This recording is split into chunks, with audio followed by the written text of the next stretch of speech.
na rason kung bakit siya pinaalis. May papel yung 16 million na solicitation niya. May papel yung teaching position sa Region 7 na kinuha niya. And my experience sa kanya,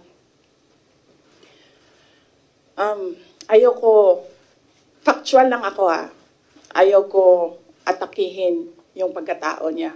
Pero when she was HR of the Department of Education, meron kasi akong time dyan for our USEX and ASEX na hindi execom.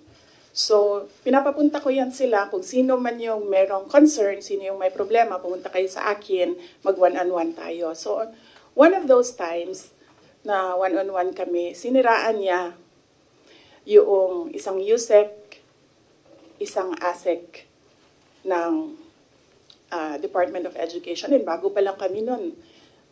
In fact, pag alis ko, 2 years lang kami, very, very new. Na nagulat ako. Kasi HR ka Pag HR ka, hindi dapat ikaw yung mag-cause ng away-away sa loob ng institusyon. Dapat ikaw yung maging peacemaker. But siniraan niya yung isang ASEC and isang USEC sa akin mismo. And nagulat ako. Why attack the ASEC or the USEC sa kanilang pagkatao? Hindi naman trabaho. And then, ganun din ang ginawa niya. Nung umalis na siya sa Department of Education because of the 2 points, lumipat siya sa Senate. One of the offices of the senators din, nandiyan yan siya ngayon. And yung isang kaibigan ko doon sa Senado, narinig namin na sige na siya atake. Inaatake niya si Michael Poa, si Reynold Monsayak, si Gerald Chan. Iyan ngayon yung nakapangalan sa kanyang statement. Kaya kami, nung nagbasa siya kanina ng statement, hindi na kami nagulat. Kasi naririnig na namin sa opisina, dyan sa Senate, yung mga pinagsasabi niya after she was let go. I think, hindi lang siguro niya matanggap na kasalanan niya kung bakit siya pinalayas sa Department of Education. Pero hindi din talaga namin matanggap na magsusolicit ka sa isang private company on paper 16 million.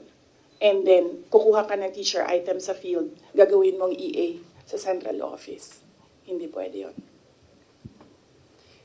VP, in relation to that, since you brought up yung names po ni Attorney Poa and Attorney Monsayak. So during the probe earlier, she said that yung reason daw kung bakit daw siya nilet go ng DepEd nyo po was that she disagreed daw with Attorney Monsayak's suggestion that bidders in the DepEd computerization program just discuss it among themselves to avoid failed bidding. Ngayon ko lang narinig yan. Sa kanya ko lang narinig yan. Pero ako ang nagsasabi, kasi I was the one who fired her out of the Department of Education.